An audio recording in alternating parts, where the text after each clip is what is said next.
ওকে, তো মিডে আমাদের যেটা কোশ্চেন ছিল সেইখানে কিন্তু মোস্টলি কোশ্চেন ছিল হচ্ছে ডেসক্রিপটিভ, যার জন্য মার্ক ক্যারি করাটা ইজি হয়েছে।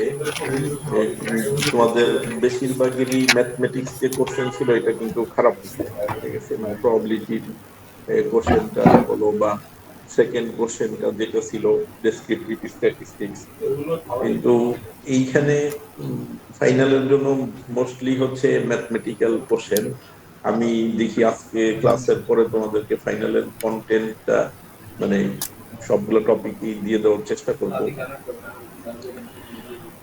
তো প্রিপারেশন বলতে মোর প্র্যাকটিস দরকার, একটা প্র্যাকটিস শিটও তোমাদেরকে দিব। আর মানে ম্যাথমেটিক্যাল কোর্স গুলো কিন্তু শুধু দেখে আসলে হবে না, ঠিক আছে, যে আমি দেখছি আমি বুঝছি তাহলে কিন্তু সলভ করা যাবে না। এটা বেশি থেকে বেশি প্র্যাকটিস করতে হবে, তাহলেই আসলে সলভ করাটা সহজ হবে। তো আজকে আমরা যে টপিকটা কভার করার চেষ্টা করব এখানে এক্সপেরিমেন্টাল ডিজাইন, আর গতদিন ওই যে তোমাদের ক্লাসে একটু দেখাইছিলাম পয়েন্ট এস্টিমেশন, ইন্টারভ্যাল এস্টিমেশন, ওই এই দুইটা টপিক। তো এক্সপেরিমেন্টাল ডিজাইন বলতে যেটা মিন করে সেটা হচ্ছে যে আমরা এক্সপেরিমেন্টটা কিভাবে করব। তো এইটা এগ্রিকালচারে এখানে খুব বেশি ইউজ হয়। তোমরা যদি কেউ বাংলাদেশ রাইস রিসার্চে Bangladesh rice research institute BRRI বা এই ধরনের এগ্রিকালচারাল যে গুলাতে আছে, ওনারা সাইন্টিফিক অফিসার বা বিভিন্ন পজিশনে লোক নেয়, তো ওইখানে গেলে তোমাদের এই টার্মটার সাথে খুব কাজে লাগবে, এক্সপেরিমেন্টাল ডিজাইন। তো এক্সপেরিমেন্টাল ডিজাইনটা কি, সে নতুন একটা ফার্টিলাইজার বা ড্রাগের ক্ষেত্রে নতুন একটা ড্রাগ তৈরি করা হলো, তো কিছু ক্ষেত্রে এটা এক্সপেরিমেন্ট দেওয়া হবে।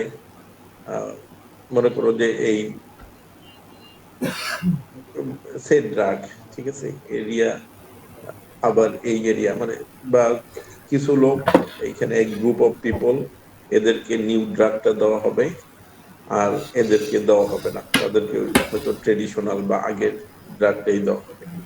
তো এই যে যাদেরকে দেওয়া হইলো, ঠিক আছে, এরা হচ্ছে ট্রিটমেন্ট গ্রুপ, আর যাদেরকে দেওয়া হইলো না এরা হচ্ছে কন্ট্রোল গ্রুপ। আর ট্রিটমেন্ট,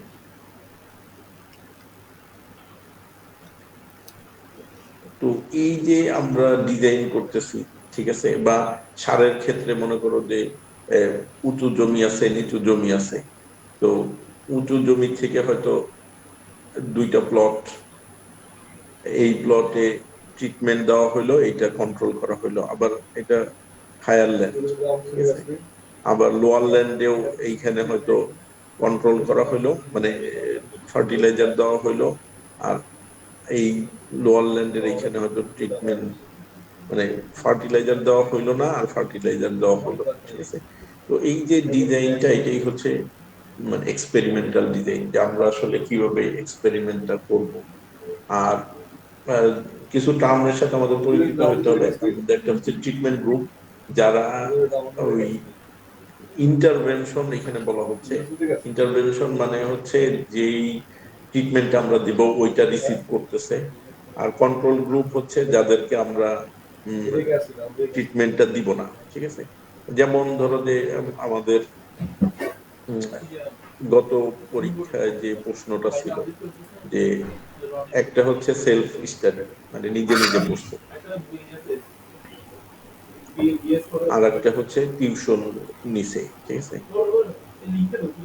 তো এই যে ধরো যে সেলফ স্টাডি, এদেরকে কোনো ইন্টারভেনশন দেওয়া হয় নাই। এখানে ইন্টারভেনশন বলতে তারা নিজেই যা পারছে সেটা করছে, আর আরেকটা গ্রুপকে টিউশন মানে এডিশনাল একজন টিচার পড়াইছে। তো এরা হচ্ছে ট্রিটমেন্ট গ্রুপ, আর যারা নিজে নিজে পড়ছে এরা হচ্ছে কন্ট্রোল গ্রুপ।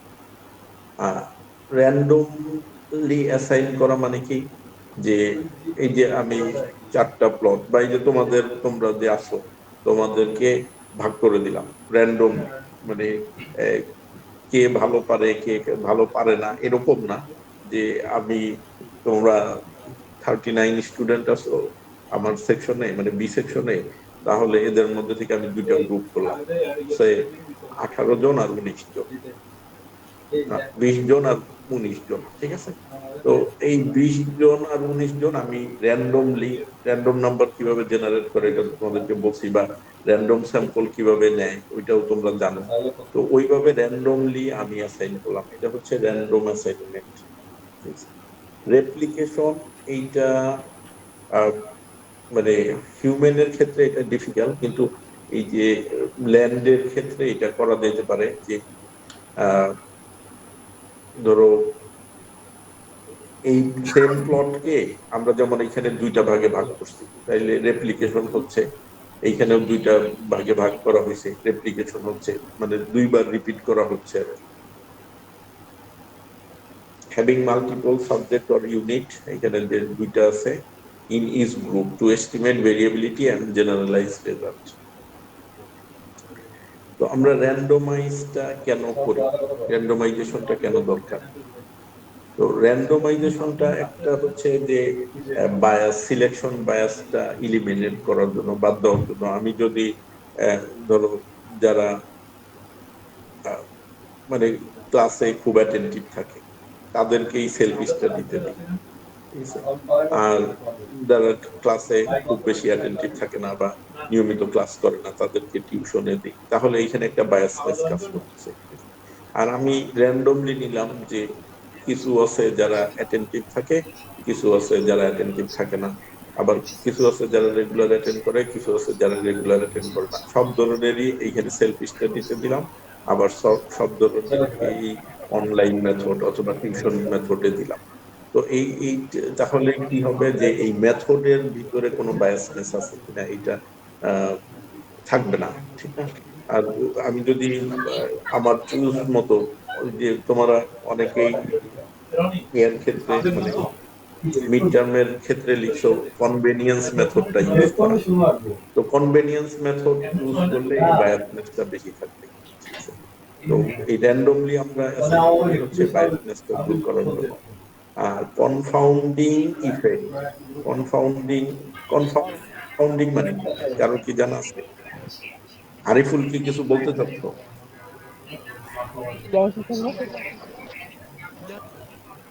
আরিফ তুমি কি কিছু বলতে চাচ্ছ?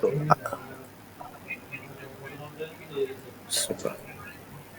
না স্যার, সরি, আমি একটু বাইরে আছি তো মাইক্রোফোন হয়তো অন হয়ে গেছে। আচ্ছা ঠিক আছে। কনফাউন্ডিং ইফেক্ট মানে একটার জন্য আর একটার যে ইফেক্টটা হয়, ঠিক আছে। মানে আমরা 2টা ভেরিয়েবল নিলাম, যেমন ধরো যে হাইল্যান্ড আর লোল্যান্ড, যেটা আগেও বলছি। তো এইখানে তুমি ইরিগেশন সিস্টেম যদি চিন্তা করো, মানে পানি দেওয়া, তো হাইল্যান্ডে স্বাভাবিকভাবেই পানি কম থাকবে, সে লোল্যান্ডে পানিটা লোল্যান্ডে চলে আসবে, ঠিক না? তো তার মানে কি, ইরিগেশন সিস্টেমের ক্ষেত্রে হাইল্যান্ড আর লোল্যান্ডের মধ্যে একটা ইন্টারাকশন আছে। তো এইটা হচ্ছে কনফাউন্ডিং ইফেক্ট, মানে একটার কারণে আরেকটা ইফেক্টটা আরেকটাতেও ইম্প্যাক্ট ফেলতেছে কিনা। বিশেষ করে এটা ডাক্তাররা যখন ই করে, কি বলে, অ্যানালাইসিস করে, তো তারা এটা দেখে যে সে এই যে সুগার লেভেল, এটা কমন একটা প্রবলেম, ডায়াবেটিক্স আছে কিনা। তো এই ডায়াবেটিক্স বয়সের সাথে, বয়সের কারণে এই যে ডায়াবেটিক্সটা ইম্প্যাক্ট ফেলতেছে কিনা, মানে এক বয়স ডায়াবেটিক্স এর সাথে সম্পৃক্ত কিনা, যদি এটা হচ্ছে কনফাউন্ডিং, যে বয়স ডায়াবেটিক্স এর সাথে সংযুক্ত কিনা। সাপোর্ট কজাল ইনফারেন্স, মানে ইনফারেন্স তো বলছিলাম, কারো কি মনে আছে?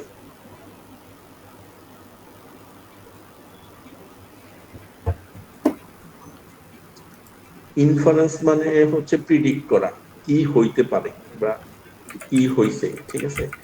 তো এই যে রিসার্চার বা আমরা যে প্রিডিকশনটা দিব, এইটাকে মানে সাপোর্ট দিয়ে এটা র্যান্ডমাইজ করতেছি, তার মানে হচ্ছে এটা অন্য কোনো কারণে, ঠিক আছে? যেমন রিসেন্টলি একটা জার্নাল আর্টিকেল অ্যাকসেপ্ট হয়েছে, এটা কিসের উপর, যে একটা ট্রেনিং ট্রেনিং তারা ডাক্তারদেরকেই ট্রেনিং দেয়, তো এই ট্রেনিং এর কারণে নলেজ বাড়ে কিনা, তো এইটা দেখানোর জন্য। তো এখানে যেটা করা হয়েছে যে আহ মানে ধরো বয়সের কারণে নলেজ বাড়ে কিনা, বা তো বয়স যদি ইনভেরিয়েন্ট ধরা হয় যে বয়সের কোনো ইম্প্যাক্ট নাই, তো ওই ক্ষেত্রে এই মানে ট্রেনিং এর কারণে নলেজ বাড়ে কিনা, ঠিক আছে? তো এই যে ইনফারেন্স ইনফারেন্স মানে প্রিডিকশনের কাজটা করা হচ্ছে, তো এইটা যদি র্যান্ডমলি আমরা স্যাম্পল অ্যাসাইন না করি, তাহলে তো আসলে মানে এই ট্রেনিং এর ইম্প্যাক্ট আছে কিনা এটা বোঝা যাবে না। তো এর জন্য র্যান্ডমাইজেশন মানে স্যাম্পল সাইজটাকে আমরা, স্যাম্পল বা ট্রিটমেন্ট গুলাকে আমরা র্যান্ডমলি অ্যাসাইন করলে তখন বোঝা যাবে যে আমাদের যে ইনফার করা হচ্ছে বা আমরা যে রেজাল্টটার কথা বলতেছি এইটা আহ, মানে ঠিক মতোই কাজ করতেছে, বা এই ট্রিটমেন্টটার কারণেই আসলে এই ঘটনাটা ঘটতেছে। এখানে একটা এক্সাম্পল হিসাবে বলা হচ্ছে যে র্যান্ডমাইজেশন এক্সপেরিমেন্টের যদি আমরা কি বলে আদর্শ অবস্থা ক্লাসিক ইউজ চিন্তা করি, তাহলে দুই ধরনের প্লট, যে ফার্টিলাইজার অ্যাপ্লাই করা মানে ফার্টিলাইজার দেওয়া আর ফার্টিলাইজার না দেওয়া। তো এখানে আমাদের ক্রপ ইল্ড কতটুকু ফসল উৎপন্ন হয়েছে এটা মেজার করা এবং তা কম্পেয়ার করা, ঠিক আছে? তো এই ডিফারেন্স ইন ইল্ড মানে উৎপাদনের পার্থক্য দিয়ে আমরা আসলে বুঝতে পারবো যে ফার্টিলাইজারটা ইফেক্টিভ কিনা। র্যান্ডমাইজেশনের ক্ষেত্রে আমাদের কিছু কমন ইস্যু আছে, সেগুলো হচ্ছে ল্যাক অফ রেপ্লিকেশন। মানে তুমি যদি একটা ক্ষেতে সার দিলা আর একটা ক্ষেতে সার দিলা না, এই একটা একটা করে নিয়েই যদি তুমি কনক্লুশন ড্র করো যে এই জমিতে বেশি প্রোডাকশন হয়েছে, এই জমিতে কম প্রোডাকশন হয়েছে, তো তার মানে সারের ইফেক্ট আছে, তাইলে কিন্তু হবে না। তোমাদের স্ট্যাটিস মানে এই কোর্সটা শুরুতে বা স্ট্যাটিস্টিক্স এর ক্ষেত্রেও হয়তো বলা হয়েছিল যে স্ট্যাটিস্টিক্স এক নাম্বার হচ্ছে কোয়ালিটেটিভ এর ক্ষেত্রে কাজ করে না, কোয়ালিটেটিভ কেও আমরা কোয়ান্টিফাই করে নেই। আর সেকেন্ডলি হচ্ছে স্ট্যাটিস্টিক্স অ্যাপ্লাই করার জন্য আমার মাল্টিপল অবজারভেশন দরকার, সিঙ্গেল অবজারভেশনে কাজ করে না, ঠিক আছে?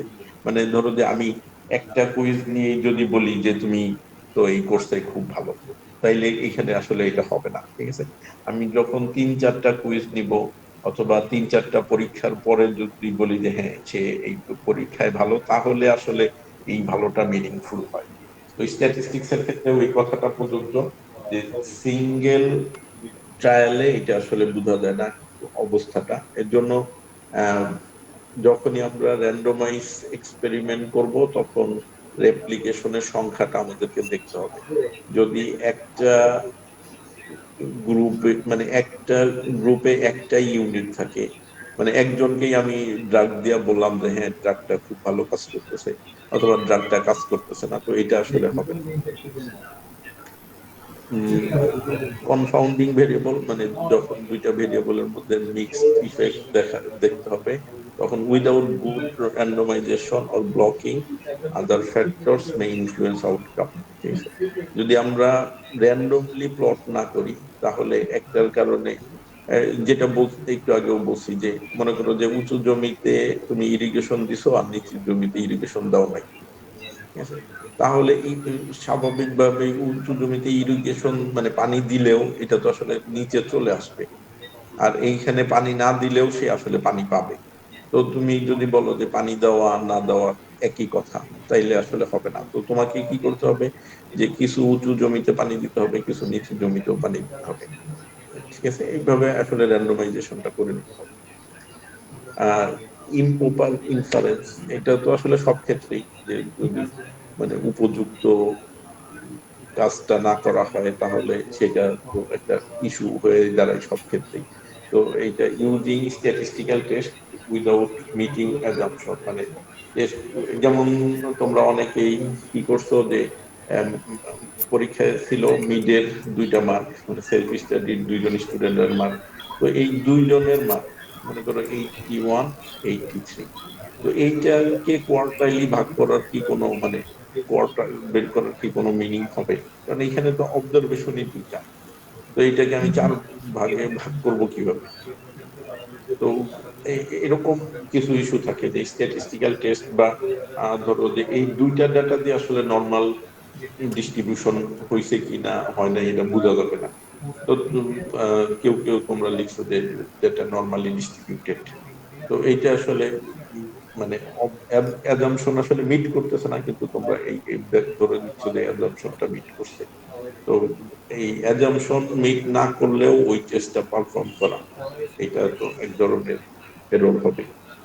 তো এই বিষয়গুলো আমাদেরকে র্যান্ডমাইজ এক্সপেরিমেন্টের ক্ষেত্রে মাথায় রাখতে হবে। ইথিক্যাল ইস্যু যেগুলো থাকে এক্সপেরিমেন্টের ক্ষেত্রে, 1 নম্বর যে হেলথ এনভায়রনমেন্টাল ইথিক্সটা মেনটেন করতে হবে, যে পরিবেশের জন্য ক্ষতিকর কিনা।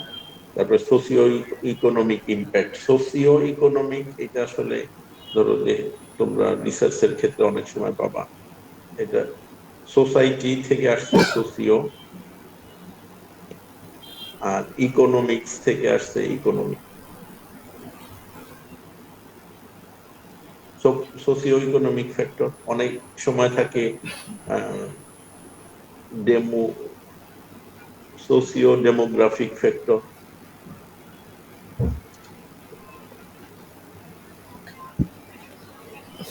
ডেমোগ্রাফিক ফ্যাক্টর, সোসিও ফ্যাক্টর গুলো হচ্ছে যে সোসাইটি রিলেটেড, যেমন তোমার ইকোনমিক স্ট্যাটাস, তোমার রেসিডেন্স, তোমার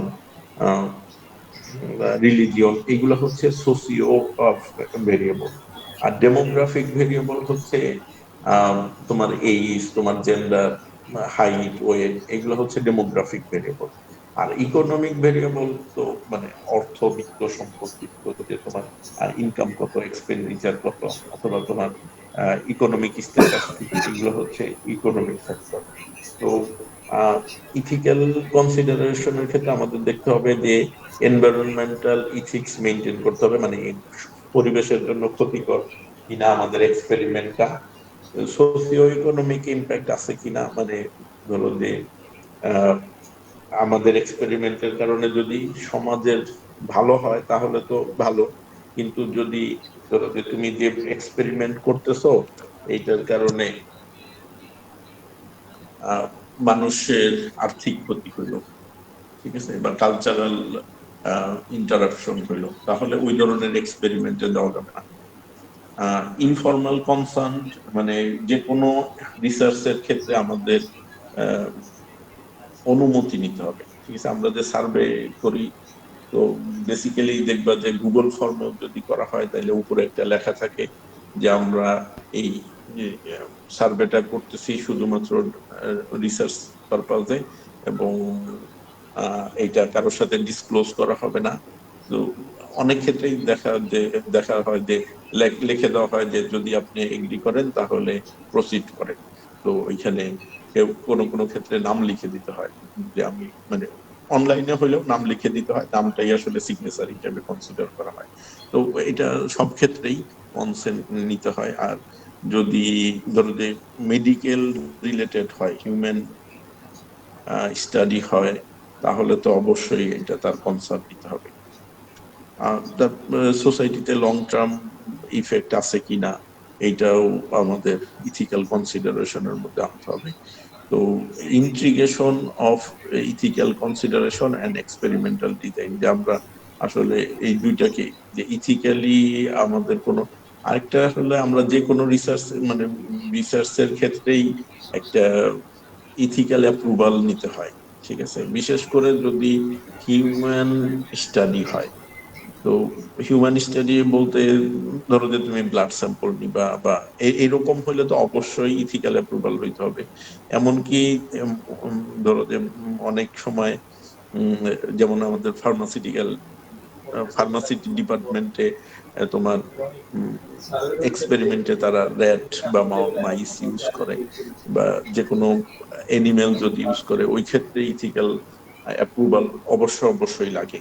আর আমরা যে ধরনের স্টাডি করি পারসেপশন বেস, এই ক্ষেত্রেও জার্নাল আর্টিকেল গুলা ইথিক্যাল অ্যাপ্রুভাল আছে কিনা, বা আমরা এটা ইথিক্যালি কোথাও থেকে ইথিক্যাল অ্যাপ্রুভাল নিয়েছি কিনা এটা করতে হয়। তো আমাদের ইউনিভার্সিটির প্রত্যেক ফ্যাকাল্টিতেই, মানে আমাদের 5টা ফ্যাকাল্টি আছে, যে 5টা ফ্যাকাল্টিতেই আলাদা আলাদা ইথিক্যাল অ্যাপ্রুভাল বোর্ড আছে বা কমিটি আছে, ইথিক্যাল কমিটি, তাদের কাছ থেকে তোমার নিতে হয়, অথবা রিসার্চ ডিভিশন থেকেও আমরা নিতে পারি, মানে যোগাযোগ করতে পারি। রিসার্চ ডিভিশন হয়তো তখন আমাদেরকে গাইড করবে। তো এই ইথিক্যাল মানে এক্সপেরিমেন্টাল ডিজাইনের সাথে ইথিক্স ইন্টিগ্রেট করার জন্য আমাদের যেটা করতে হবে, যে ডিজাইনটা ভালোভাবে করতে হবে, এক্সপেরিমেন্টাল ডিজাইনটা, এবং স্ট্যাটিস্টিক্যালি সাউন্ড হইতে হবে। মানে আমরা যে স্যাম্পল কালেক্ট করব তার মেথড, যে আমরা কোন মেথডে কালেক্ট করব, এটা থাকতে হবে। ট্রান্সপারেন্ট তো সব জায়গায়, তো transparent about risk, limitation and uncertainty, এটা উল্লেখ করে দিতে হবে, যে আমরা এই এক্সপেরিমেন্টের ক্ষেত্রে কি রিস্ক আছে, কি লিমিটেশন আছে, কি অনিশ্চয়তা আছে, কারা বেনিফিট হবে, কারা সাফার করতে পারে, এইটাও তোমার অ্যাপ্রুভালের ক্ষেত্রে উল্লেখ করে তারপরে অ্যাপ্রুভাল নিতে হয়। এঙ্গেজ স্টেক হোল্ডার, মানে আমরা যাদেরকে নিয়ে কাজ করব, তুমি যদি মেডিকেল এক্সপেরিমেন্ট করো তাহলে পেশেন্ট নিয়ে কাজ করবা, এগ্রিকালচার রিলেটেড হইলে ফার্মারদের নিয়ে কাজ করবা। তো এই কারা আসলে স্টেক হোল্ডার, মানে যেমন আমি যখন ইউনিভার্সিটির কথা চিন্তা করি, তখন আমার স্টেক হোল্ডার কারা, স্টুডেন্ট, টিচার, অ্যাডমিন, পিপল, তারপরে সারাউন্ডিং কমিউনিটি, এরা সবাই হচ্ছে স্টেক হোল্ডার। তো স্টেক হোল্ডার মানে হচ্ছে অংশীদার। আমার মনে হয় তোমরা ইংরেজি শব্দটা জানো, যে যখন কোনো যে কোনো ক্ষেত্রেই স্টেক হোল্ডারটা ডিফাইন করে তাদের তাদের ব্যাপারটা উল্লেখ করতে হবে। তো একটা আমরা এক্সাম্পল দেখি, যে মনে করো এখানে একটা বসে, a group of researchers want to test whether a new mobile learning apps improve high school students math score। যে একটা নতুন লার্নিং অ্যাপ তৈরি করা হয়েছে, এটা আসলে হাই স্কুলের স্টুডেন্টদেরকে ম্যাথ স্কোর ইমপ্রুভে হেল্প করে কিনা। তো এর জন্য 100 জন স্টুডেন্ট নেওয়া হয়েছে, এই দুইটা গ্রুপে ভাগ করা হয়েছে, একটা গ্রুপকে নতুন অ্যাপসটা দেওয়া হয়েছে, একটা গ্রুপকে দেওয়া হয় নাই, ঠিক আছে। তো র্যান্ডম অ্যাসাইন করা হয়েছে, যে ট্রেডিশনাল ক্লাসরুম ম্যাটেরিয়ালস, আর একটা হচ্ছে যে নতুন যে অ্যাপসটা তৈরি করা হয়েছে তাদেরকে। তো এইখানে একটা ইন্টার ডিউরেশন, মানে 3 মাস এই এক্সপেরিমেন্টটা করা হয়েছে। তো এটাকে ইন্টারভেনশন টাইমও বলে, ঠিক আছে, যে কতক্ষণ পর্যন্ত এই কাজটা আমরা যে ইন্টারভেনশন। আচ্ছা তোমরা বলো তো ইন্টারভেনশনটা কি এই ক্ষেত্রে?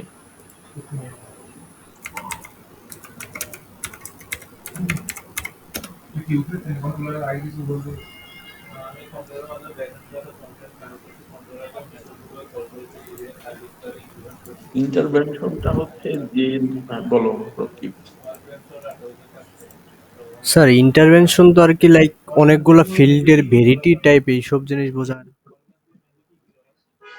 ইন্টারভেনশন হচ্ছে যে মেথডটা অ্যাপ্লাই করা হচ্ছে, ঠিক আছে, যেমন এখানে নিউ লার্নিং অ্যাপস, এটা নতুন অ্যাপ্লাই করা হচ্ছে, তো এইটা হচ্ছে ইন্টারভেনশন।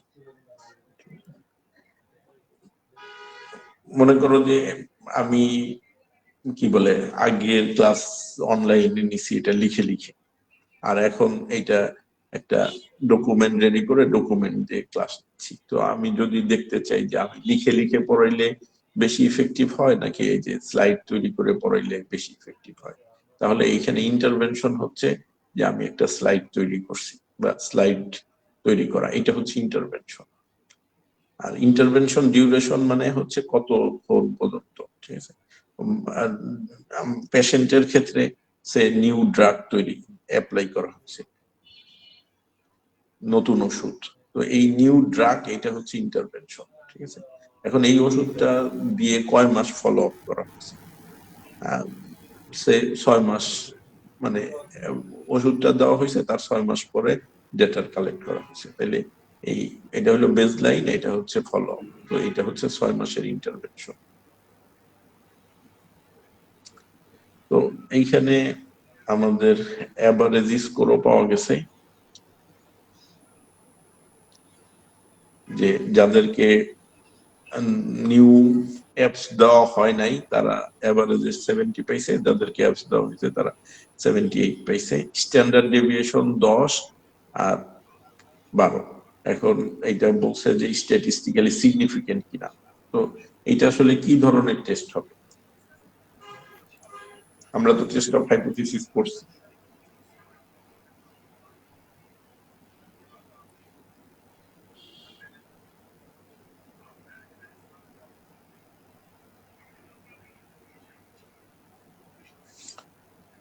এটা ইন্ডিপেন্ডেন্ট টি টেস্ট হবে।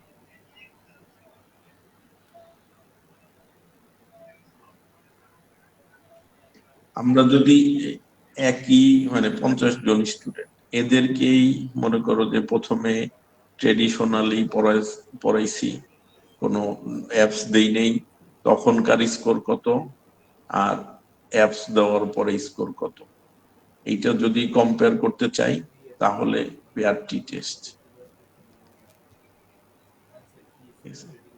আর যদি দুইটা এই আলাদা আলাদা গ্রুপের মধ্যে কম্পেয়ার করতে চাই তখন ইন্ডিপেন্ডেন্ট টি টেস্ট। এটা তো পড়ানো হয়েছে তোমাদের। তো এইখানে টেস্ট অফ হাইপোথিসিস হবে, there is no difference between group A and group B. আর অল্টারনেটিভ হাইপোথিসিস, যেহেতু আমরা চাচ্ছি যে নিউ লার্নিং অ্যাপসটা বেটার, তো ওই রকমই আসবে যে group performance of group B is better than group A. তখন আমাদেরকে টিএসটি স্ট্যাটিস্টিক্স টিটা ইউজ করতে হবে। সে এইটা X bar A minus X bar B divided by S A by root N plus S B by root N. Sorry, এখানে বোধহয় square দিয়ে পুরোটার উপরে রুট আছে, এই ফর্মুলাটা ইউজ করতে হবে। তো তোমার এখানে 10 হইলে স্কোয়ার হইলে 100, আর এটা 12 হইলে স্কোয়ার হইলে 144। এই দুইটাই তো 50 এন এর মান। তো আমরা এই টি বের করবো আর আমাদের ক্যালকুলেটেড টি এর সাথে কম্পেয়ার করবো, টেবুলেটেড টি এর সাথে কম্পেয়ার করতে হবে। তো যেহেতু আমরা এখানে বলতেছি যে এফস B better than, sorry, group B better than group A, তাহলে ওয়ান টেল টেস্ট হবে। আর আমরা যদি বলি যে there is difference between group A and group B, তাহলে টু টেল টেস্ট হবে। তো একটা আর একটার সাথে তো সম্পৃক্ত, তো এটা মনে রাখতে হবে, ঠিক আছে। এখন এই যে প্রবলেমটা বললাম এইখানে, যদি এখন আমরা যে টার্মগুলো শিখলাম এটা কম্পেয়ার করি তাহলে কি হয়? আমাদের প্রবলেমটা কি বলছে যে নতুন একটা অ্যাপস তৈরি করা হয়েছে, দুই ধরনের স্টুডেন্টের, মানে স্টুডেন্টকে দুইটা গ্রুপে ভাগ করা হয়েছে। তো এখন এই সিনারিও, তো এইটা কি র্যান্ডমাইজ হয়েছে কিনা বলতো, র্যান্ডমাইজ হয়েছে কিনা?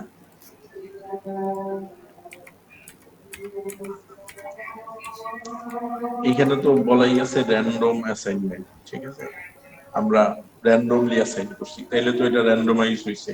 আর র্যান্ডমাইজ হইলে তখন বায়াসনেস কমে যাওয়ার কথা। কন্ট্রোল গ্রুপ কারা? যাদেরকে আমরা অ্যাপস দিছি। রেপ্লিকেশন, যেহেতু আমরা 50 জন স্টুডেন্টকে দিচ্ছি, তার মানে এটা হচ্ছে রেপ্লিকেট করা হয়েছে, এক্সপেরিমেন্টটা রেপ্লিকেট করা হয়েছে। তো আমরা এইটা ভ্যালিড কিভাবে হবে, যে আমরা মিন, এখানে মিন, এভারেজ এবং স্ট্যান্ডার্ড ডেভিয়েশন রিপোর্ট করা হয়েছে, তো এইটা হচ্ছে এটার ভ্যালিডেশন।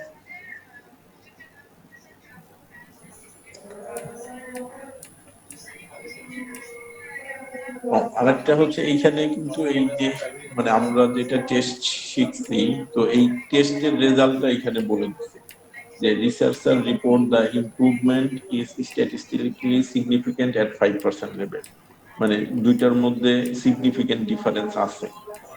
তো এর জন্য এইখানে এটা বলে দিচ্ছে significance level suggest a valid comparison. Ethical অ্যানালাইসিসটা যদি করা হয় তাইলে আমাদের কি কি বিষয় মাথায় রাখতে হবে সেইখানে, যেমন ডিজিটাল ডিভাইড, যে স্টুডেন্টদেরকে ধরো যে স্মার্টফোন আছে কি নাই এই বিষয়টা না বিবেচনা করে যদি আমি নতুন অ্যাপস দেই আর নতুন অ্যাপস না দিই, তো যার ডিভাইস নাই তাকে নতুন অ্যাপস দিলেই কি লাভ হবে? ঠিক আছে। তারপরে স্টুডেন্টদের কনসার্ন নেওয়ার ব্যাপারটা থাকবে। আর এবং এই যে দুইটা আলাদা আলাদা মেথডে পড়ানো হচ্ছে, এখানে অ্যাসাইনমেন্ট অ্যাসেসমেন্টের মধ্যে কোনো বায়াসনেস আছে কিনা আর এটাও বিবেচনা করতে হবে। আর হচ্ছে লং টার্ম ডিপেন্ডেন্সি, যে মানে অ্যাপস ভিত্তিক, মানে সবসময় যদি অ্যাপস এর উপরই নির্ভর করে তাহলে তো আসলে ক্রিটিক্যাল থিঙ্কিং বা ক্লাস ইন্টারেকশনটা কমে যাবে। তো এইটা হচ্ছে long term dependency.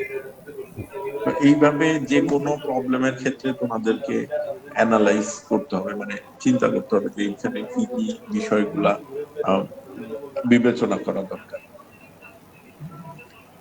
Socio economic impact, যে অ্যাপসটা ফ্রি বা কস্ট আছে কিনা, যদি কস্ট থাকে তাহলে তো এটা অবশ্যই কোনো কোনো ফ্যামিলির জন্য বার্ডেন হয়ে যাবে।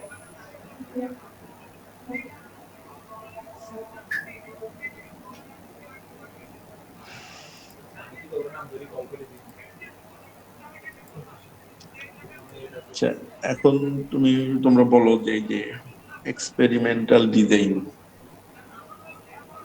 কোশ্চেন কি আছে তোমাদের?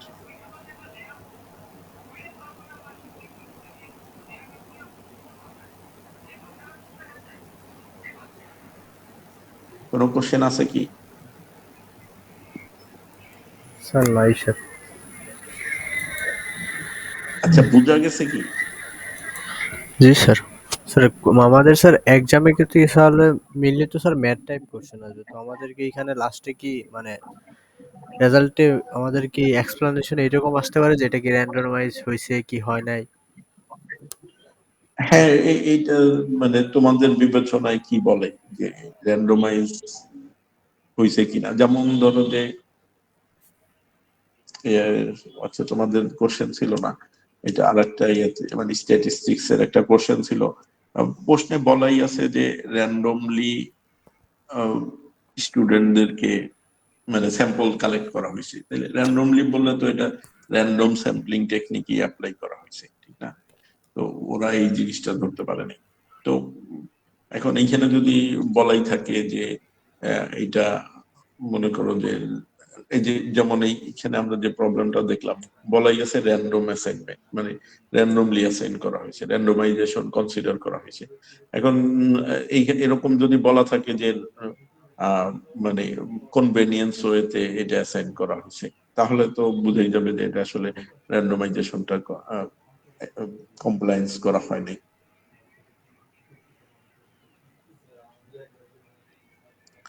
আচ্ছা, তো আমরা ওই যে পয়েন্ট এস্টিমেশন, আচ্ছা তার আগে আমি তোমাদেরকে যদিও দেখিয়েছিলাম জেড টেস্ট, জেড টেবিল আর টি টেবিল, তো আবারও একটু মনে করায় দেওয়ার জন্য দেখাচ্ছি।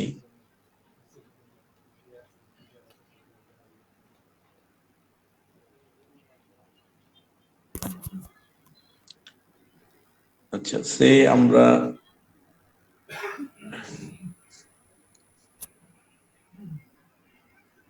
10% এর জন্য টেবিলটা দেখবো, ঠিক আছে? 10% মানে হচ্ছে 0.90, ঠিক না? গতদিন তো বলছিলাম 5% মানে হচ্ছে 0.95, 95 কোথায় আছে এটা দেখবো। তো 10% মানে 0.90, তো 0.90 কোথায় আছে এইটা আমরা দেখবো। তো এইটা এই মানে টেবিলে যদি এরকম প্লাস মাইনাস দুইটা মানই থাকবে বা থাকে তাহলে 0.5 এর পরের থেকে হচ্ছে পজিটিভ মান, ঠিক আছে। তো আমাদের 0.9, এটা তো 0.5 এর চেয়ে বেশি। তো এই যে দেখো, এই যে 0.5 এসে 0 মানে পজিটিভ মান শুরু হয়েছে, ঠিক আছে। তো 0.90 আমরা যদি দেখি, এই যে এইটাকে আমরা ধরতে পারি, এটা কত 1.28, যে তাহলে জেড এর মান হচ্ছে 1.28। এখন আবার যদি 10% কে আমরা 2 দ্বারা ভাগ করি তাহলে কত হবে 5%। 5% মানে হচ্ছে 0.95। ও এই ক্ষেত্রে জেড কত আসলো 1.28। আবার 95% এর ক্ষেত্রে জেড কত আসে, 95% কোথায় আছে, এই যে এই দুইটার মাঝখানে আছে, তাহলে 1.64, জেড 1.64। আবার আমরা যদি 99 দেখতে চাই, 0.99, তাহলে 0.99 কোথায় আছে,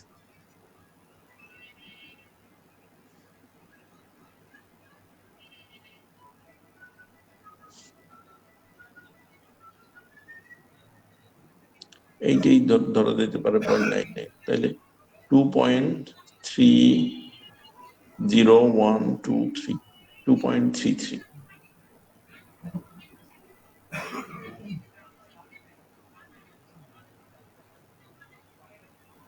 ঠিক আছে, তো এইটা হচ্ছে জেড টেবিলটা দেখার উপায়।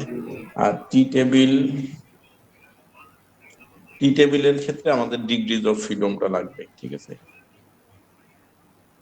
তো এইখানে দুইটা বিষয়, একটা হচ্ছে যে আমরা দেখব সে 1 টেল টেস্ট নাকি 2 টেল টেস্ট। যদি 1 টেল টেস্ট হয় তাহলে 5%, এই যে 1 টেল 5% হচ্ছে এইটা, ঠিক আছে। তাহলে এই কলামটা দেখব, যত degrees of freedom, say 11 degrees of freedom, তাহলে 1.796। আর যদি 2 টেল টেস্ট হয় তাহলে 5% হচ্ছে এইখানে, তাহলে 5% তখন 11 ডিগ্রিজ অফ ফ্রিডমের জন্য 2.201। তো এটা কম্পারেটিভলি ইজি, জাস্ট আমাদের দেখতে হবে যে টেস্টটা 1 টেল টেস্ট না 2 টেল টেস্ট। যদি 1 টেল টেস্ট হয় তাহলে 5% মানে এই কলাম, যদি 2 টেল টেস্ট হয় তাহলে 5% মানে এই কলাম। আর ডিগ্রিজ অফ ফ্রিডম যেটা থাকবে ওই রোটা দেখব। যেমন আমরা একটু আগে যে প্রবলেমটা করলাম, এটা হচ্ছে 99 মানে 100 অবজারভেশন, তাহলে আসলে আমাদের দেখতে হবে 98, যেহেতু ইন্ডিপেন্ডেন্ট টেস্ট। তার মানে এই জায়গায় আমরা দেখব যদি 1 টেল টেস্ট করি তাহলে 5% আসবে 1.66 এর সাথে কম্পেয়ার করতে হবে, আর 2 টেল টেস্ট করলে 1.99 এর সাথে কম্পেয়ার করতে হবে।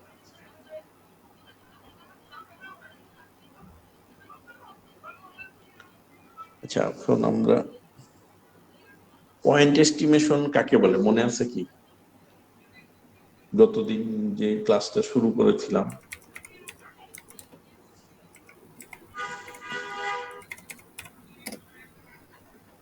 মানে একটা ভ্যালু বের করা, ঠিক আছে। যেমন গড় বের করা, মিন 10, 12, 15, 18, এইখানে যদি আমরা গড় বের করি তাহলে কয়টা মানে কয়টা সংখ্যা আসবে এই সংখ্যাগুলোর গড়? স্যার একটা সংখ্যা। একটা সংখ্যা আসবে। তো এইটা হচ্ছে পয়েন্ট এস্টিমেশন। সিমিলারলি প্রপোর্শন মানে কি? অনুপাত। যে এই ক্লাসে 39 স্টুডেন্ট আছে, এর মধ্যে 20 জন বা 25 জন ছেলে, তাহলে প্রপোর্শন কত? 25/39। একটা পয়েন্ট আসতেছে, ঠিক আছে। এটা হচ্ছে পয়েন্ট এস্টিমেশন। আর যদি বলি যে ছেলেদের অনুপাত, ধরো যে 0.48 থেকে 0.52 এর মধ্যে, মানে এত পার্সেন্টের মধ্যে, 48 থেকে 52%। প্রপোর্শন পার্সেন্টেজ সেম, শুধু 100 মাল্টিপ্লিকেশন। তো এইটা হচ্ছে ইন্টারভ্যাল। তো পয়েন্ট এস্টিমেশন তো সহজ, আমরা জাস্ট মানে ক্যালকুলেশন করলেই হয়। ইন্টারভ্যাল এস্টিমেশনের জন্য আমাদের এরকম একটা ফর্মুলা ইউজ করতে হয়, ঠিক আছে? তো গত দিনও ছিল যে mu plus minus Z standard error. তো স্ট্যান্ডার্ড এররটা কি ছিল? স্ট্যান্ডার্ড এরর হচ্ছে standard deviation divided by root N. আর প্রপোর্শনের ক্ষেত্রে স্ট্যান্ডার্ড এররটা হচ্ছে, সেই স্ট্যান্ডার্ড এরর যদি পি হ্যাট হয় তাহলে P hat into 1 minus P hat divided by N, আর এই পুরোটার উপরে রুট হবে। তো এই ক্ষেত্রে স্ট্যান্ডার্ড এরর হচ্ছে এইটা। ফর্মুলা কিন্তু একই, এইটাই ফর্মুলা, ঠিক আছে? কিন্তু আগে স্ট্যান্ডার্ড এরর বের করছি standard deviation by root N, এখনকার স্ট্যান্ডার্ড এরর হচ্ছে proportion into 1 minus proportion divided by root, মানে এন এর পুরোটার উপরে রুট। তো কনফিডেন্স ইন্টারভেলের ইফেক্টটা কি, ঠিক আছে? যে কনফিডেন্স ইন্টারভেল যত বেশি হবে ইন্টারভেলটা তত ওয়াইড হবে, ঠিক আছে? তুমি যদি এক্সাম্পল, তোমার যদি 90% কনফিডেন্স ইন্টারভেল হয়, 90% কনফিডেন্স ইন্টারভেল, তখন তোমার সে এটা 40 to 44। এখন কনফিডেন্স ইন্টারভেল যদি বাড়ে, যে আমি 95% কনফিডেন্ট এই বিষয়ে, তখন এইটা আরো ওয়াইড হবে, মানে 38 থেকে 46 পর্যন্ত যাবে। যদি 99% কনফিডেন্ট হই, তো স্বাভাবিকভাবেই ধরো যে কি বলে যে যত প্রিসাইজ, মানে যত কাছাকাছি অ্যান্সার বলতে চাই তত আমাদের কনফিডেন্ট কমে যাবে। হ্যাঁ, যে সে তোমাকে ধরো আজকে মার্ক দেওয়ার আগে যদি জিজ্ঞেস করতাম যে তুমি কত পাবা, তো তুমি যদি বলো যে আমি 18 পাবো, তো এটার কনফিডেন্স যত, এটার কনফিডেন্স কিন্তু খুব বেশি হবে না, ঠিক আছে? কিন্তু একই কথা আমি 17 থেকে 19-এর মধ্যে পাবো। তো এই 18 পাবো এইটা বলার যে কনফিডেন্স, 17 থেকে 19-এর মধ্যে পাবো এটার বলার কনফিডেন্সটা বেশি। আবার আরো যদি রেঞ্জ বাড়াই যে 15 থেকে 22-এর মধ্যে পাবো, তাহলে আরো কনফিডেন্স, বা আমি 100% শিওর যে আমি 15 থেকে 22-এর মধ্যে পাবো, ঠিক আছে? কিন্তু এই 17 থেকে 19-এর মধ্যে পাবো, এটা দেখা যাবে যে 90% কনফিডেন্স চলে আসবে। আর এইটা তো আরো কম, যে 50% কনফিডেন্স যে আমি 18 পাবো। তো এই কথাটাই এইখানে বলছে যে হায়ার কনফিডেন্স ওয়াইডার ইন্টারভেল, মানে যত কনফিডেন্স তোমার বেশি হবে রেঞ্জটাও তত বেশি হবে। আর ইফেক্ট সাইজ, এখানে দেখো যে স্যাম্পল সাইজের সাথে ইফেক্ট কি, স্যাম্পল সাইজ দিয়ে আমরা ভাগ করতেছি, ঠিক না? তো স্যাম্পল সাইজ যত ছোট হবে স্ট্যান্ডার্ড এরর এইটা তত বড় হবে। আমরা যদি মনে করো যে উপরের সংখ্যাটা 10, ঠিক আছে, তাহলে 10/2 করি, তাহলে কত হয়? আর স্যাম্পল সাইজ যদি বাড়াই, যে এই 2-এর জায়গায় আমরা 4 দিলাম, তাহলে কত হবে? 2.5। তো স্যাম্পল সাইজ যত ছোট হচ্ছে এরর বাড়তেছে, আবার স্যাম্পল সাইজ বড় হইলে এরর কমতেছে, ঠিক আছে? আর এইটা তো এইখানে মাল্টিপ্লিকেশন আকারে আছে। তো এইটা যত বড় হবে ইন্টারভেল তত বড় হবে, আর যদি এইটা ছোট হয় তাহলে ইন্টারভেল তত ছোট হবে। আর মার্জিন অফ এররটা কি? এই, আচ্ছা, স্ট্যান্ডার্ড এররটা কি? স্ট্যান্ডার্ড এরর হচ্ছে এই যে standard deviation by root N.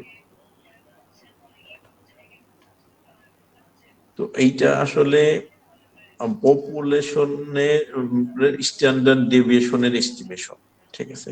আমরা স্যাম্পলের ক্ষেত্রে কি বলছিলাম যে এক্স বার আর মিউ একই কথা, ঠিক আছে?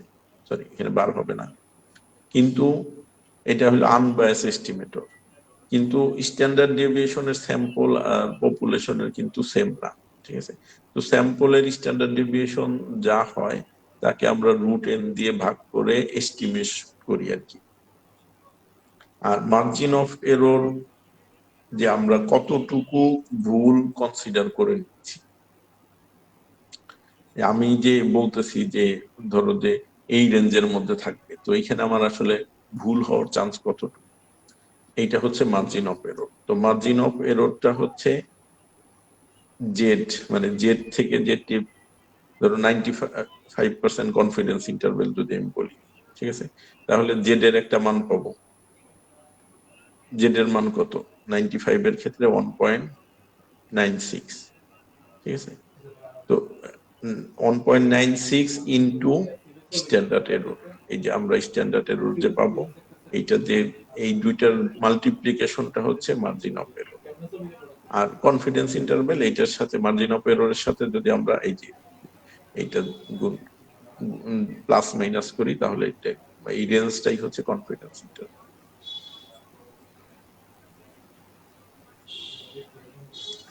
এখানে আমরা একটা প্রবলেম দেখি, এস্টিমেটিং ভোটার সাপোর্ট, ঠিক আছে।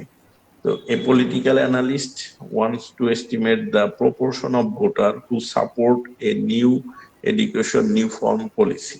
আমাদের দেশে যেটা হচ্ছে যে অনেক রিফরমেশন পলিসি এর জন্য বলা হচ্ছে, ঠিক আছে। তো এখন 1500 ভোটার সার্ভে করা হলো, তাহলে এখানে এন হচ্ছে 1500। 52% of them indicated support for the policy। 52% মানে পলিসিকে সাপোর্ট করতেছে, মানে নতুন পলিসি যেটা। এখন the analysts report a 95% confidence interval for the true proportion of supporter, এত থেকে এত, ঠিক আছে। মানে এইটা হচ্ছে পয়েন্ট এস্টিমেশন, একটা ফিক্সড ভ্যালু 52%।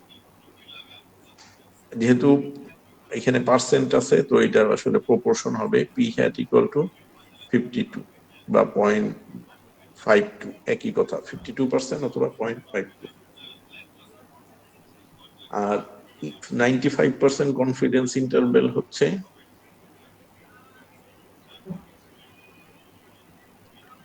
যে এই ভোটারদের মধ্যে 0.493 থেকে 0.547, মানে 49.3% থেকে 54.7% এইটাকে সাপোর্ট করবে। তো এখন আমাদের কাজ হচ্ছে ইন্টারপ্রিট দা কনফিডেন্স ইন্টারভেল। এখানে আসলে কনফিডেন্স ইন্টারভেলটা কে আমাদের ব্যাখ্যা করতে হবে। তো বলতো যে এই কনফিডেন্স ইন্টারভেল, এই যে আমরা দেখতেছি 95% কনফিডেন্স ইন্টারভেল, এটা দিয়ে আমরা কি বুঝতেছি?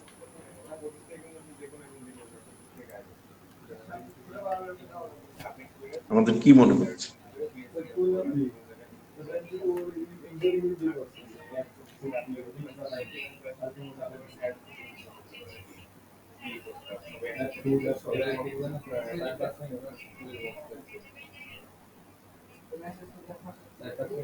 বলো।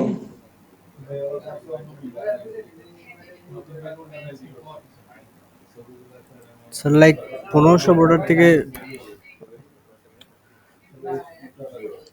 ওই একটু আস্তে আস্তে রনে। এটা তো ওই যে তোমাদেরকে বলেই দিলাম যে 95% কনফিডেন্স ইন্টারভেল মানে যে আমরা 95% কনফিডেন্ট যে এত পার্সেন্ট, মানে 49.3% থেকে 54.7% voter will support the policy বা এডুকেশন রিফর্ম পলিসি। তো এইটা দিয়ে এই 95% কনফিডেন্স ইন্টারভেল দিয়ে আরেকটা জিনিস বোঝায়, এটা গতদিন তোমাদের ক্লাসে বলছিলাম যে আমরা যদি 100 বার স্যাম্পল কালেক্ট করি, তাইলে 95% টাইম আমরা এই রেঞ্জের ভিতরেই ডাটাটা পাবো।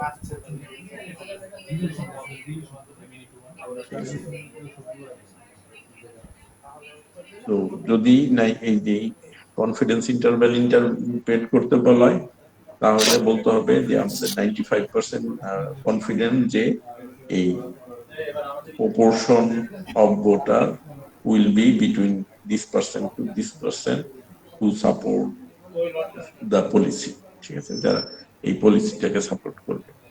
That is, if we repeat 95% time, 100 times, then 95 times we will get proportion in between this. বুঝা গেছে?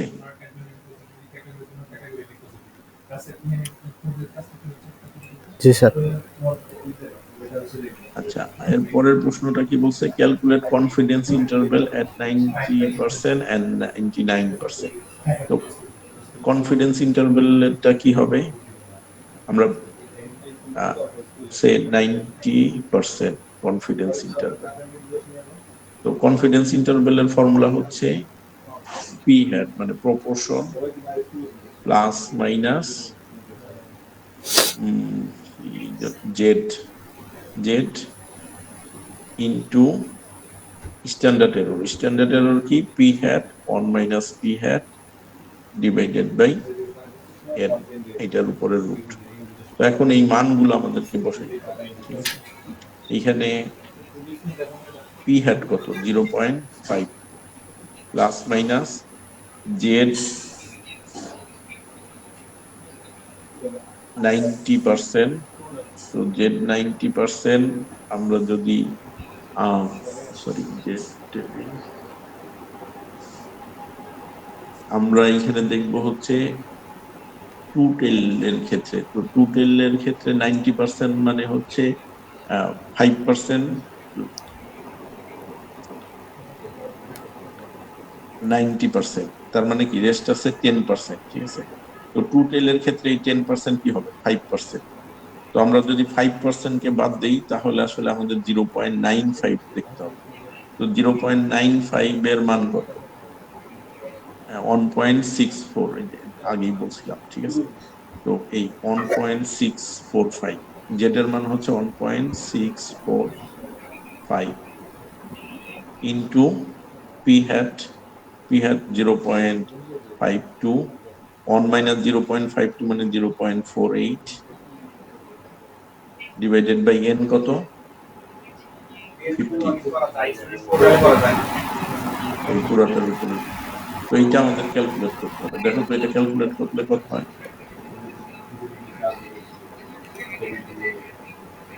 একবার প্লাস, প্রথমে মাইনাস করতে হবে, কারণ মাইনাস করলে ছোটটা পাওয়া যাবে। তো মাইনাস এরপরে প্লাস।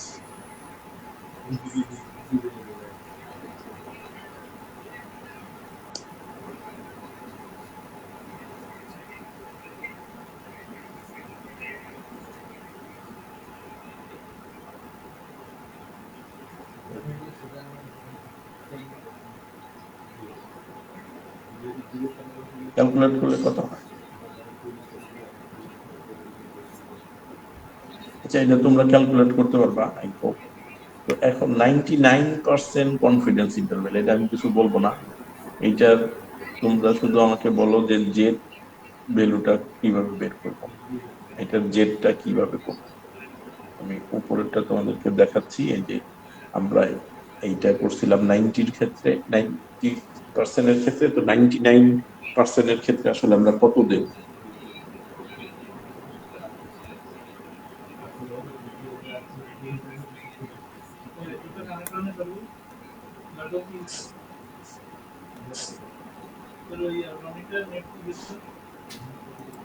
স্যার শুধু জেটের ভ্যালু চেঞ্জ হবে না, বাকি সব তো সেমই থাকবে না? বাকিগুলো তো সেমই থাকবে, কিন্তু জেটের ভ্যালুটা কত আসবে সেটা আমাকে বলো। মানে কিভাবে দেখবো বা কত দেখবো আমরা? এই যে এইখানে 90% এর ক্ষেত্রে আমি কি বলছি যে 0.95 দেখবো, তাহলে 99% এর ক্ষেত্রে আমি কত দেখবো জেড এর ভ্যালু? আমরা তো 9.95 দেখলাম এখানে। এই যে এখানে 0.95, সরি 0.95 কোথায়? এই দুইটার মাঝখানে এই হিসাবেই তো 1.645 লিখলাম, ঠিক আছে। তো এখন প্রশ্নটা হচ্ছে যে এইটার ক্ষেত্রে আমি কোনটা দেব 99% এর ক্ষেত্রে।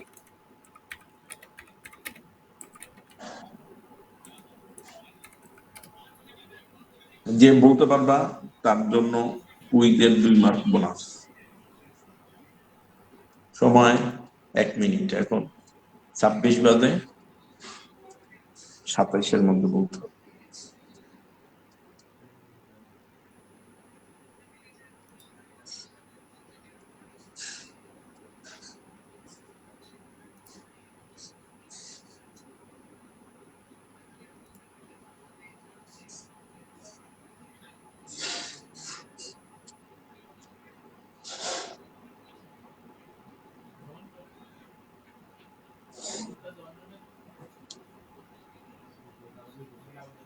বলো। স্যার 2.56 2.5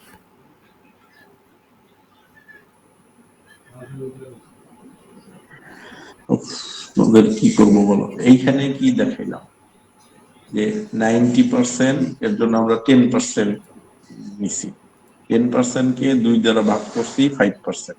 তো এই 5%টা আমরা যদি বিয়োগ করি 1 থেকে তাহলে 95% হবে। তো সেম এইখানে 99% হইলে এটার বাকি থাকলো কত পার্সেন্ট? 1%।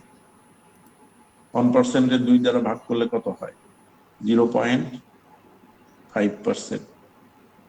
তাইলে আমাদের কি দেখতে হবে যে 99.5%, ঠিক আছে।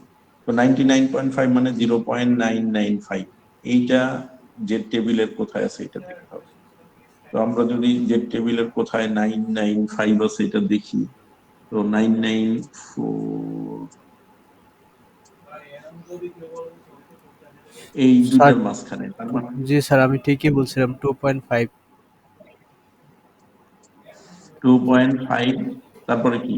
1 2 0 1 2 3 4 5 6 7 2.5 তার অ্যান্সার হলো স্যার 7। 2.575,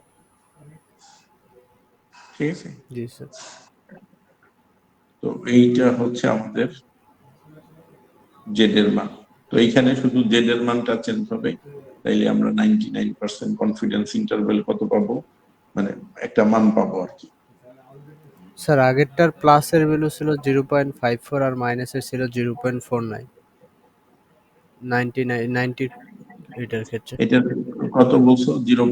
0.54 হলো প্লাস আর 0.49 স্যার মাইনাসের ক্ষেত্রে।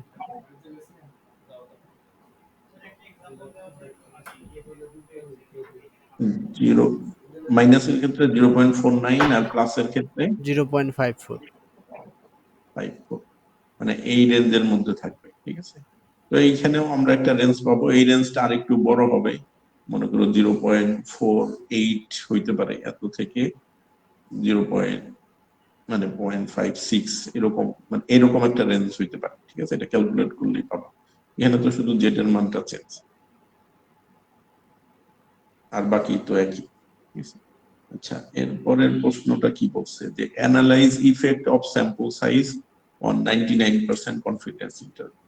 তো এই 99% কনফিডেন্স ইন্টারভ্যালে স্যাম্পল সাইজের ইফেক্টটা কত, এইটা এই যে আমরা 99% কনফিডেন্স ইন্টারভ্যালটা যে বের করতেছি, মানে 0.52 plus minus 2.575 into 0.52 0.48 divided by root N, উপরেরটাও রুট আছে।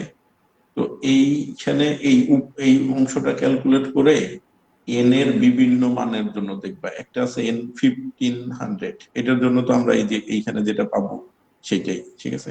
এখন এন এর মান যদি আমি কমাই বা বাড়াই তাহলে আসলে কনফিডেন্স ইন্টারভ্যালটা কি হয়, এইটাই এখানে বের করতে বলছে যে analyse effect of sample size, যে স্যাম্পল সাইজের ইফেক্টটা কত 99% কনফিডেন্স ইন্টারভ্যালে। তো স্যাম্পল সাইজ বাড়াইলে কনফিডেন্স ইন্টারভ্যাল মানে কমবে, ঠিক আছে। আর স্যাম্পল সাইজ যদি কমানো হয় তাহলে কনফিডেন্স ইন্টারভ্যালটা বাড়বে। তো এটা এই এন এর 3-4টা মান, সে এন 1500, এন 1000, এন 500, এরকম এন এর 3-4টা মান নিয়ে দেখাবা যে এন এর মান যখন বেশি তখন কনফিডেন্স ইন্টারভ্যালের ইটা কম, ওয়েটটা কম, ঠিক আছে। এটা যেমন 48 থেকে 0.56, তো এইটার ক্ষেত্রে হয়তো 0.47 থেকে 0.57, এইটার ক্ষেত্রে হয়তো 0.46 থেকে 0.48 এরকম মানে পাওয়া যাবে। স্বাভাবিকভাবেই যখন স্যাম্পল সাইজ কমবে, এখানে যেমন কমানো হয়েছে, কমলে ইন্টারভেলের ব্যাপ্তি বাড়বে, ঠিক আছে। আর যদি বাড়ায়, উল্টা দিক থেকে চিন্তা করো, তাহলে ব্যাপ্তি কমতে থাকবে। মানে বেশি ডাটা নিলে তুমি মোর অ্যাকুরেটলি অ্যান্সার দিতে পারবা। তো এখন বলো, কারোর কোনো কোশ্চেন আছে?